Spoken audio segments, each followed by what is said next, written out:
괜찮아요? 좀 진부하고 좀 바뀌었으면 좋겠고. 그 저희 부부가 올해로 이제 그 결혼 기념일 7주년 차를 맞아요. 7년 된 거죠. 오래 살다 보니까 뭐 아는 것도 생기기도 하고 하지만 좀 이제 사랑 표현이 사랑한다 해봐라 좀 어색하고 좀 이게 되게 좀 닭살 돋고 좀 그런 어색한 그런 관계가 없지 않아 있는 그런 경향이 있습니다. 예, 다소 그런 찰나에 주님께서 이제 둘째 주화를 주시면서 좋은 기회를 마련해 주시더라고요. 가족이 주화가 탄생하기 전에 새 가족이 뿔뿔이 다 흩어져 지내는 그런 상황이에요. 저는 거제에 기러기 아빠로 이렇게 남아 있고 저희 아내는 산후조리원에서 주화랑 같이 있습니다. 그리고 저희 가인은 외갓집에 혼자 할머니와 할아버지와 함께 이렇게 가족이 다 뿔뿔이 흩어져 있어요. 뭔가 소중한 것을 가르쳐 주기 위해서 하나님께서 7년쯤 되니까 떠나 있는 결별의 시간을, 떠남의 시간을 주시더라고요. 참 놀랍게도 이 떠나 있는 시간 가운데 하나님께서 새로운 연합과 만남을 선물해 주시는 걸 경험합니다. 제 개인적으로도 하나님이 주신 은혜가 너무 친밀하고 각별한 주님과의 친밀한 만남을 허락해 주시고요. 저희 아내도 멀리서 멀찌감치 써 이제 페이스북이나 이런 데 쓰는 글귀를 보니까 글이 이전과 좀 다르더라고요. 진짜 엄마로서, 저는 아빠로서, 저희 딸은 장녀로서 가슴이 너무 아파요. 만약 어린애가 아니고 장녀로서 이렇게 주님께서 귀한 하나님과의 연합을 선물해 주시는 그런 기회가 아닌가. 여러분 한번 도전해 보십시오. 보면 뭐 GLDI 훈련으로 그리고 또 이제 와일드 스텝 훈련으로 이제 외국에 많이 떠나는 청년들 많은데 또 들어보니까 이제 필리핀으로 어학연수 간다는 청년도 있더라고요. 여러분 떠남이란 것이 익숙한 것과의 결별을 의미하지만 또 다른 만남을 의미하는 것일 수 있잖아요. 그런 의미에서 우리 삶에 이 떠남과 연합이라는 이 사이클은 계속돼야 될 줄로 믿습니다. 오늘 말씀을 통해 가지고 이 떠남과 연합의 원리, 이 원리가 무엇인가 한번 좀 살펴볼까 합니다. 자, 오늘 본문 1절 말씀 다시 한번 읽어볼까요? 시작. 사흘째 되던 날 갈릴리 가나에 혼례가 있어 예수의 어머니도 거기 계시고. 이 본문 말씀으로 지난 청지기 세미나에 우리나라에서 설교를 가장 잘한다는 설교의 대가 원로 목사님이신 이도원 목사님께서 이 본문으로 설교를 하셨어요. 들었던 친구도 있죠? 있죠? 예. 그분이 설교한 본문도 감히 제가 담대하게 지금 설교하려고 하는데 저는 그 설교를 듣지 못했어요. 그래서 모르는 사람이, 무식한 사람이 용감하다고 담대하게 전해보겠습니다. 할렐루야. 예, 사흘째 되는 날 갈릴리 가나에 혼례가 있어 예수의 어머니도 거기 계시고. 사흘째 되는 날 이런 표현이 있잖아요. 조금 성경을 앞으로 넘겨가지고 1장 43절 볼래요? 1장 43절 보면 처음에 뭐라 나와 있습니까? 이튿날 이래 돼 있죠. 이튿날 돼 있고 2장 1절에 보니까 사흘째 되는 날 이래 있죠. 그러니까 뭘 기준으로 이튿날이고 사흘이 되는가 복잡하게 고민할 필요가 없이 이튿날이고 사흘째 되는 날, 그러니까 시간이 긴박하게 흘러갑니까? 아니면 천천히 흘러갑니까? 좀 긴박하게 날별로 이렇게 흘러간다는 사실 좀 감이 잡히죠. 그런 상황 그냥 이해하시면 되겠습니다. 사흘째 되는 날 어디에서요? 갈릴리 가나에서 뭐가 있었습니까? 혼례, 혼인 예식이 있었습니다. 결혼식 안 좋아하는 사람 있습니까? 다 좋아하죠. 우리 청년들은 결혼식에 참여하는 것도 좋아하고 결혼을 하고 싶죠. 예, 결혼식이 있었습니다. 예수님의 어머니도 거기 계시고요. 또 누가 있었을까요? 뒤에 보니까 예수와 그 제자들도 있었습니다. 초대를 받은 거겠죠. 혼인 예식이 있었어요. 갈릴리 가나를 제가 직접 갔다 와본 적이 있는데 포카리 스웨트 CF 아시죠? 처음에 나왔던 하얀 벽돌집에 신선한 자매가 이렇게 CF를 연출하는 마치 그런 장면 같았어요. 바닷가가 있고 하얀 벽돌집들이 이렇게 듬성듬성 너무 아기자기하게 이쁘게 있는 작지만은 정말 이쁜 그런 마을이 갈릴리 가나였습니다. 갈릴리 가나에 혼인 예식이 있었어요. 그 당시 유대인들의 혼인 예식은 일주일간 펼쳐졌습니다. 일주일간 마을 잔치가 되는 거죠. 마을 주민들은 그 혼인 예식에 참여해야만 했었어요. 왜냐하면 그 혼인하는 집의 그런 사정과 그런 상황을 너무 잘 알았기 때문에 다 참석하는데 나만 참석 안 하면 결례가 되는 거죠. 그래서 참석해 주는 게 예의였습니다. 일주일 동안에 양식을 마련하고 손님을 대접하고 정말 성대한 그런 잔치를 벌였는데, 오늘 말씀에 쭉 살펴보니까 구성원이 이래요. 일단 예수님과 그 제자들과 예수님의 어머니가 초대를 받았고, 연회장이라는 사람이 등장합니다. 그 잔치의 총 책임자겠죠. 잔치의 총 책임자가 따로 있고, 이 나중에 여러분 다 아시다시피 포도주가 떨어져요. 술이 떨어지게 되는데, 그때 문제 삼아서 부르는 책임자가 신랑입니다. 신랑을 부르게 되죠. 그래서 신랑 측이나 이 혼주 측에서 잔치에 대한 음식이나 모든 여러 가지 포도주라든지 이런 걸 마련하고 손님들을 모시는 거죠. 그 가운데 예수님과 제자들과 예수님의 어머니도 있었다는 겁니다. 자, 상황을 좀 살펴볼까요? 3절 말씀에 문제가 생기게 되면 3절 말씀 읽어봅시다. 시작. 포도주가 떨어진지라 예수의 어머니가 예수에게 이르되 저들에게 포도주가 없다하니. 예, 문제가 뭐가 발생했습니까? 포도주가 떨어져 버렸어요. 뭐 우리로 얘기하면 뭐 음료수 한 병 사오면 되는 거지 뭐 이렇게 생각할 수 있는데, 그 당시 잔치를 계획하는 건 아주 세밀하게 계획했었습니다. 처음부터 끝까지 먹을 수 있는 양식을 인분에 맞게, 초대받는 사람의 대충 계산에 맞게 정확하게 계산해서 충분히 준비를 했어야 되는 그런 상황이죠. 근데 이 포도주가 떨어져 버린 건 단순한 결례 이상의 의미가 있습니다. 이건 실수 정도가 아니에요. 손님들이 완전 실망하고 잔치 분위기는 어두워지고, 혼인 예식이란 건 즐겁고 기쁜 날이잖아요. 근데 말 그대로 이게 정말 기쁜 잔치가 막상 드라마로 가는 그런 상황이라는 거죠. 뭐 제가 이제 조장들하고도 이 말씀을 나누는데 표현이 좀 거룩한 표현이 없어요. 제가 이런 표현을 썼어요. 클럽에서 음악을 들으면서 열심히 이제 춤을 추고 있는데 정전이 딱 되는 거죠. 붕짝붕짝붕짝 하는데 정전 딱 되는 거예요. 그런 상황 같은, 막 찬물을 끼워 얻는 듯한 그런 위기 상황이 발생한 게 포도주가 떨어졌다니. 자, 어디에 책임이 있어요? 예, 혼주 측, 신랑 측에 음식을 준비하는데 책임이 있는 거예요. 근데 갑자기 예수님의 어머니인 마리아가 예수님에게 부탁을 하네. 이게 어떤 상황일까요? 자, 좀 설명을 드릴게요. 예수님의 어머니와 예수님이 초대받았다는 사실은 아무래도 이 결혼 예식, 혼인 예식 하는 그 당사자들과 좀 친인척 관계가 아닌가. 예, 충분히 그렇게 생각할 수 있습니다. 그리고 예수님 어머니가 예수님에게 좀 부탁을 하는 장면, 이 부분에서 좀 여러 가지 깊은 묵상이 필요합니다. 여러분, 예수님의 가족, 가계도에 대해서 좀 생각해 볼까요? 예수님이 장남이에요, 막내예요? 장남이죠. 맞습니까? 예수님 장남이, 처녀가 잉태하여 아들 낳으리니 임마누엘이라 하리라. 맞죠? 예수님이 장남이고 그 밑에 식구가 있습니까? 없습니까? 있어요. 있습니다. 네. 누가 고개 절레절레 흔들었지? 예수님 식구가 있어요. 예, 나오죠? 그 복음서에. 예수님이 장남입니다. 근데 이 예수님의 아버지인 요셉이 지금 살아있어요? 돌아가셨어요. 요셉의 아버지인 예수님의 아버지인 요셉이 살아있습니까? 돌아가셨습니까? 네, 돌아가셨습니다. 일찍이. 그렇죠? 잘 모르세요? 네, 돌아가셨어요. 그래서 이 마리아는 과부입니까? 아닙니까? 과부입니다. 과부인 어머니를 둔 아들의 심정, 너무나 저는 잘 알고 있어요. 저희 어머니가 과부시거든요.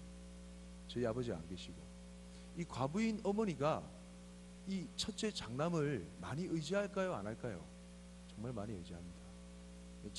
이런 해석과 이런 얘기는 처음 들어보시죠? 제가 말씀을 통해서 좀 많이 상상력을 발휘하면서 여러분을 참조하면서 말씀을 좀 깊이 들어가 봤습니다. 장남인 예수님이 30년 동안 그 사람의 아들로서 충성봉사를 했습니다. 순종했어요. 어떤 기적도 일으키지 아니하시고 사람의 아들로서의 최선을 다했단 말이죠. 이 어머니 마리아가 이 아들이 의지가 될까요? 안 될까요? 정말 의지가 됩니다. 심지어 저희 어머니는 저보고 제 얼굴 모습에서 제 아버지가 보인대요. 네. 때로는 되게 막 너무 많이 의지하시고 개인 마음을 많이 이렇게 오픈하셔 당황스러울 때가 많습니다. 정말 그렇습니다. 과부인 어머니가 첫 아들 장남을 되게 많이 의지해요. 첫째 손 들어봐요. 첫째 한번 손 들어보세요. 예, 장녀 장남. 자신도 모르게 좀 뭔가 뭐 어깨가 무겁죠, 그렇죠? 시집장가도 빨리 가야 될 것 같은 그런 부담도 있고, 좀 그런 게 있습니다. 그러다 보니까 자연스레 이 어머니인 마리아가 아들인 예수님에게 이 문제 상황에 대해서 책임감을 느끼고 부탁을 하는 거죠. 이해되십니까? 깔끔하게 정리가 됐죠. 그런 가운데 이 부탁은 예수님이 하나님의 아들로서 어떤 기적을 일으키는 것에 대한 부분, 그것보다는 뭔가 책임에 대해서 이 장남인 아들이 먼저 뭔가 문제 해결의 주 핵심 인물이 되니까 부탁을 하는 그런 상황이라는 거죠. 자, 이해됐습니까? 자, 4절 말씀 읽어볼까요? 시작. 예수께서 이르시되 여자여 나와 무슨 상관이 있나이까? 내 때가 아직 이르지 아니하였나이다. 야, 예수님께서 대답을 하십니다. 뭐라고 얘기하냐면 여자여 나와 무슨 상관이 있나이까? 다소 이 본문 말씀을 보면 예수님 참 무례하시다 뭐 이렇게 생각할 수 있는데, 그 당시 여자여라는 표현은 어떤 여인을 대상으로 표현할 때 아주 극존칭의 표현이었어요. 여자여, 뭐라고 얘기하죠? 여자여 나와 무슨 상관, 이 일이 나와 무슨 상관이 있습니까? 아직 내 때가 이르지 아니하였습니다 라는 거죠. 마리아는 뭔가 책임을 묻기 위해서 사람의 아들로서 예수님께 부탁을 했지만, 예수님은 이런 긴급한 상황, 뭐 어떻게 포도주를 금방 만들어낼 수 있는 상황은 아니잖아요. 뭔가 긴급한 상황에 대해서 하나님의 역사와 기적을 보이는 그런 부분에 대해서 아직 본인의 때가 이르지 아니하였다고 분명히 언급하고 있다는 거죠. 사람의 아들로서 질문했지만 예수님은 하나님의 아들로서 대답을 하고 있는 겁니다. 이해됩니까? 자, 계속 좀 살펴봅시다. 5절 말씀에 읽어볼까요? 시작. 그의 어머니가 하인들에게 이르되 너에게 무슨 말씀을 하시든지 그대로 하라 하니라. 이런 예수님의 대답을 들어보고 그래도 포기하지 않는 끈기 있는 여성 마리아, 예수님께서 뭔가 할 일이 있으시다라는 직감을 눈치채고 이제 계속해서 그 일을 진행합니다. 하인들을 불러서 예수님에게 어떤 말씀을 하시든지 그대로 순종하라고 얘기하는 거죠. 자, 첫 번째 떠남과 연합에 대한 원리가 요 앞부분에 등장합니다. 자, 예수님은 하나님의 아들로서 공생의 사역을 시작해야 되는 그런 임박한 시기에 지금 이르렀어요. 지금 이 갈릴리 가나에서 이 표적이 마지막에 결론부에 보면 처음으로 일으키신 첫 표적이다, 첫 기적이다 이렇게 나와 있습니다. 예수님께서 자신을 드러낸 첫 기적이라는 거죠. 이해되시죠? 이 처음 기적을 갈릴리 가나의 혼인잔치 그 공간 가운데서 일으키셨다는 거예요. 다시 얘기하면 첫 테이프를, 본격적인 사역의 첫 테이프를 떼시는 장면이라는 거죠.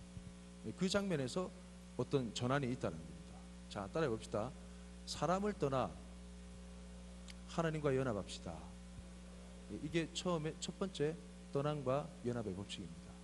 예수님께서 어머니 마리아의 말씀에 순종해왔던 그 30년 동안의 세월을 떠나서 이제 본격적으로 하나님의 말씀에 순종해서 하나님의 그 뜻을 행하는 삶으로서의 전환을 의미하는 거죠. 이제 자기 가족과의 친밀함에서 떠나가 완전 빠이빠이 하게 되는 거죠. 이제는 하나님의 아들로서 제자를 거느리고 하나님의 말씀 가운데 순종하며 살아가는 본격적인 계기가 된다는 겁니다. 자, 여러분, 이게 우리 가운데 무엇을 의미할까요? 자전거를 배워본 적 있습니까? 옛날에는 세발 자전거, 네발 자전거 많이 있었는데 요즘도 나요? 나옵니까, 시중에? 자전거를 처음 배울 때 맨 처음에 세발 자전거를 타죠. 맞아요? 그 다음에 네발 자전거 타지 않나? 맨 처음에 세발 자전거를 타요. 어릴 때, 꼬맹이일 때. 그 다음에는 네발 자전거를 탑니다. 그 다음에는 그 네발 자전거에 바퀴 달린 그 두 개를 조금 더 들어 올리죠. 이해됩니까? 해본 사람 잘 아는데, 맞죠? 커브 돌 때 좀 걸리지만은. 그 다음에 그 바퀴를 완전히 떼죠. 그러면 처음에 떼고 난 다음에 바로 타면 될까요, 안 될까요? 금방 넘어집니다. 뒤에서 누가 잡아줘야 돼요. 자, 아빠와 딸이 이제 아빠가 어린 딸에게 자전거를 가르쳐줍니다. 그림을 연상하시고 뒤에서 잡아줘요. 한 폭의 그림 같죠. 따사로운 봄날에 아빠가 딸의 자전거를 잡아준다. 뭐 이런 상황이죠. 뒤에 이제 자전거를 잡아줘요. 자, 아빠 꼭 잡고 있어야 돼? 그래, 당연하지 하면서 이제 자전거를 밀어줍니다. 막 밀어줘요. 계속 가는 거죠. 야, 신난다. 딸은 너무 좋아요. 신난다 하는데 좀 전과 좀 다른데 아빠 막 흔들려요. 왜 이래요? 그래, 나 계속 잡고 있어. 너무 많이 심하게 흔들리는데 와, 신난다. 계속 타는 거죠. 알고 보니까 뒤로 돌아보니까 아빠가 손을 이미 놓은 지 오래됐어. 그렇죠. 이런 식으로 해서 자전거를 배우는 거죠. 자, 이런 장면 같습니다. 아빠가 자전거를 붙잡아 줄 때는 아버지가 그 딸을 뭔가 보호하는 손길이 되잖아요. 근데 그 손을 놓고 난 이후로부터 걸려 넘어지기도 하고 자전거를 못 타고 넘어지기도 하지만 결국은 그 자전거를 타는 그 딸의 삶은 하나님께서 보호해 주신다는 거죠. 사람을 떠나서 하나님의 사명을 감당하는 삶으로서의 전환이 바로 이런 것을 의미합니다. 여러분, 여러분의 삶이 이와 같은 떠남과 연합의 그런 원리가 충만하게 적용되시길 예수님을 축복합니다. 예, 사람을 떠나셔야 돼요. 하나님과 연합하셔야 돼요. 우리가 무엇을 먹을까, 무엇을 입을까, 무엇을 마실까, 그거에만 연연하게 되면 결국 사람의 그런 삶의 노예가 될 수밖에 없습니다. 하지만 하나님 나라와 그 뜻과 그 의를 위해서 살기 위해서는 무엇을 먹을까, 무엇을 마실까, 무엇을 입을까에 대한 삶을 떠날 때 비로소 하나님의 사명을 완수하는 삶이 가능합니다. 할렐루야.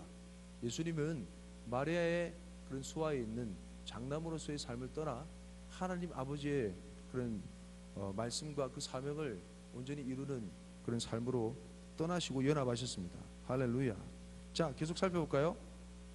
5절 말씀 읽어볼까요? 시작. 그의 어머니가 하인들에게 이르되 너에게 무슨 말씀을 하시든지 그대로 하라 하니라.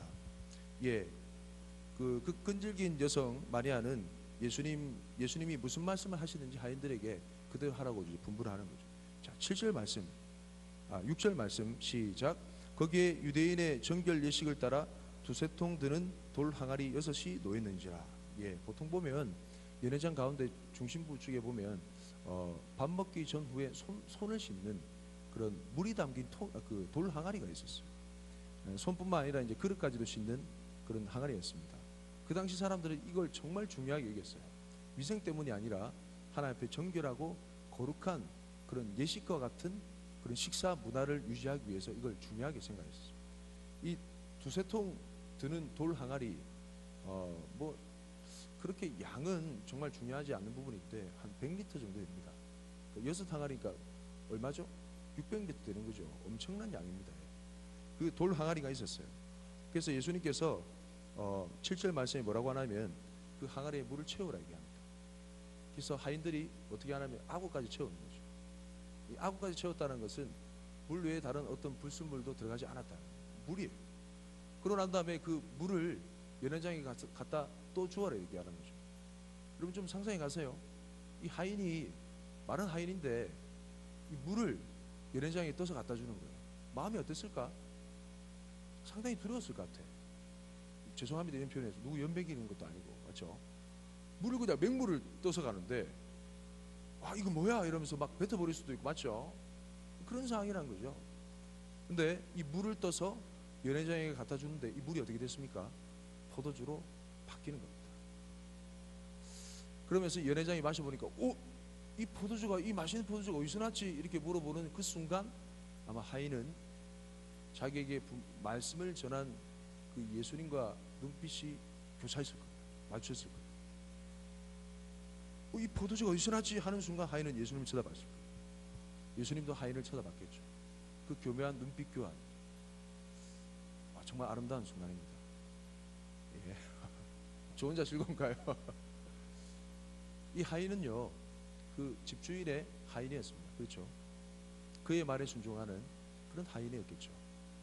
근데 그의 말에 순종하는 그 하인이 그의 말을 떠나서 예수님의 말에 완전히 밀착하고 연합하자 예수님의 말씀, 선포된 말씀, 그리고 그 말씀에 지구지순한 순종, 이 두 가지가 아름다운 콜라보를 이루어서 물이 포도주로 바뀌게 된 역사적인 그 현장 가운데 연회장도 어디서 그 포도주가 난지도 모르고 어떤 다른 사람도 그 맛있는 포도주가 어디서 난지 모르지만은 이 다음 읽은 본문 말씀에 보면 누구만 알았다 나오는가 하면요 그 몰돈 하인들만 알았다 얘기하는 거죠. 한번 읽어볼까요? 9절 말씀 읽어봅시다. 시작. 연회장은 물로 된 포도주를 맛보고도 어디서 났는지 알지 못하되 물돈 하인들은 알더라. 연회장이 신랑을 불러 여기까지. 연회장은 물로 된 포도주를 어디서 났는지 알지 못했어요. 그걸 받아 먹는 다른 사람도 알지 못했겠죠. 그러나 말씀에 지고지순한 순종을 한 이 물돈 하인들은 알았을까요? 몰랐을까요? 알았던 거죠. 여기에서 또 다른 전환이 있습니다. 우리 사람의 말에서 떠나서 하나님의 말씀에 연합한 자들만이 누리는 그 주님의 기적의 그 즐거움, 이전 포도주보다 비교할 수 없을 정도의 더 맛있는 더 고급진 그 포도주를 맛보는 그 즐거움은 말씀을 순전히 아무런 판단과 생각 없이 쫓아갔던 그 하인들만 누릴 수 있는 그 즐거움이죠. 할렐루야. 여러분, 수많은 사람들의 말 가운데 연연하시고 여러분 삶을 많이 좌우하잖아요. 그게 아니라 하나님의 말씀 가운데 지고지순하게, 아주 때로는 무식할 정도로 지고지순하게 그렇게 따라가고 순종할 때 하나님께서 좋은 것을 주시는 그 경험들을 해보시기 바랍니다. 할렐루야. 그런 삶이 여러분 가운데 펼쳐지길 축복합니다. 이 두 가지 떠남과 연합의 원리, 하나는 사람의 아들로서, 사람의 자녀로서 사람을 떠나 하나님 아버지의 그런 사명을 순종하기 위한 예수님의 그 떠남, 그리고 하나님과의 그 온전한 연합. 두 번째로는 이 물돈 하인들이 주인의 그 말이 아니라 예수님의 말씀 가운데 온전히 착 밀착해 가지고 그 예수님의 말씀을 순전히 지킴으로 말미암아 그 말씀의 끝에 그 놀라운 기적을 경험했던 그 하인들의 그 모습, 여러분 삶 가운데 도전하고 싶습니다. 저희 딸 가희가 지금도 저희 눈앞에 아른아른하거든요. 얘가 상당히 성숙해가는 것 같아요. 산후조리원에 이제 가서 이제 같이 가족이 상봉합니다. 저는 거제에서 가고 저희 딸은 외갓집에서 가죠. 같이 만나요. 저희 아내랑 이렇게 너무 반가워요. 서로 안고. 근데 집에 갈 시간이에요. 그 저희 이제 할아버지가 그 저희 장인어른이 상당히 이제 동작이 빠르신 분이에요. 가자 자꾸 맨날 보쳐요. 저희 딸이 하는 말이 참 기가 막혀요. 어둡기 전에 빨리 집에 가야 돼 이렇게 해요. 그런 애가 아니었어. 그러고 난 다음에 엘리베이터 타는데 뒤도 안 돌아보고 아빠 안녕 이렇게 가요. 한편으로는 상당히 서글프기도 하고 한편은 상당히 대견하기도 하고. 근데 이걸 들어보면 또 그게 전부 다가 아니에요. 그 외갓집에 있는 동안에 성교원을 한 달 동안 끊어가지고 성교원을 가기로 이제 작정한 거죠. 성교원에 가니까 정말 멋진 가방도 주고 식판도 주고 이러니까 또 한결 이제 분위기가 업됐어. 자랑하는 거 할머니한테. 전화하면 열심히 자랑하는 거죠. 근데 성교원을 한 이틀 가고 못 갔어요. 가니까 전화가 계속 오는 거죠. 애가 울고 있다고. 할머니가 이제 가서 데려다주고 왔는데 전부 다 낯선 사람이에요. 아는 사람이 한 명도 없어. 놀이터에서 노는 건 잘 놀아요. 근데 전부 다 낯선 사람이니까 혼자 막 울고 있는 거죠. 눈물을 많이 보이더라고. 그 다음에 이제 저희 할머니, 저희 그 장모님은 장인어른과 장모님은 교회 사찰 집사님입니다. 그래서 교회 청소를 하죠. 고된 일을 하시는 거죠. 고된 일을 하고 낮에 좀 와서 좀 주무시고 쉬셔야 돼요.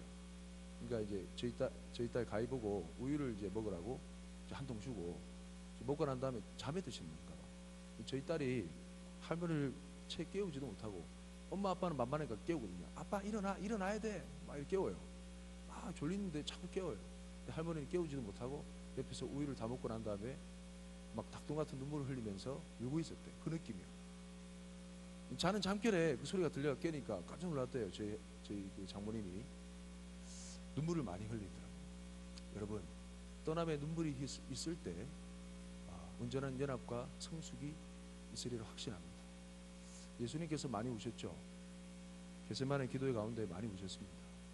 그리고 땀방울이 피방울이 되기까지 많이 우셨죠. 아버지, 만일 할 수만 있으면 이 잔을 내게서 좀 옮겨주십시오. 그리고 예수님께서 절규했던 그 시기가 있습니다. 십자가 단상에서 나의 아버지 어찌하여 나를 버리시나이까. 예수님의 그 떠남을 통해서 처절한 그 절규의 그 떠남의 눈물을 통해서 우리 가운데 주어진 선물이 바로 하나님과의 온전한 연합이잖아요. 여러분, 누군가는 오늘 떠나셔야 합니다. 사람 가운데서 떠나셔야 주님과의 온전한 연합이 있을 줄 믿습니다. 사람의 말에서 떠나셔야 하나님의 말씀 가운데 온전한 연합이 있고 그 끝에 더 달콤한 더 기쁜 그런 주님의 더 극상품 포도주와 같은 그런 아름다운 즐거움의 완성이 있습니다. 여러분, 떠나고 연합을 통해서 우리 가운데 주어지는 놀라운 영광스러운 결과가 무엇일까요? 마지막 말씀을 읽고 말씀을 마무리할까 합니다. 11절 말씀 읽어볼까요? 시작.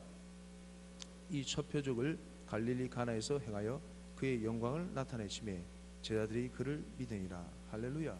우리가 사람의 말에서 인생 가운데서 우리가 떠나서 하나님의 말씀 가운데 우리가 순종하며 나아갈 때 그 기적의 결과를 통해서 우리가 얻게 되는 것은 하나님의 영광입니다. 할렐루야. 하나님의 영광을 보게 되는 거고, 그 영광을 통해서 우리에게 주어지는 것은 하나님께 대한, 예수님께 대한 순전한 믿음입니다. 제 아들이 예수님을 따라다니는 사람이잖아요. 따라다니는 것과 믿는 게 별개의 문제더라고요. 여러분, 교회 다니는 것과 예수님 진짜 믿는 게 별개의 문제예요. 그렇죠? 근데 우리가 말씀 가운데 온전히 연합해서 순전히 가게 되면 주의 영광을 보게 되고, 할렐루야, 예수님을 진정으로 나의 구주로 하나님의 아들로 믿게 됩니다. 주의 성령의 강물이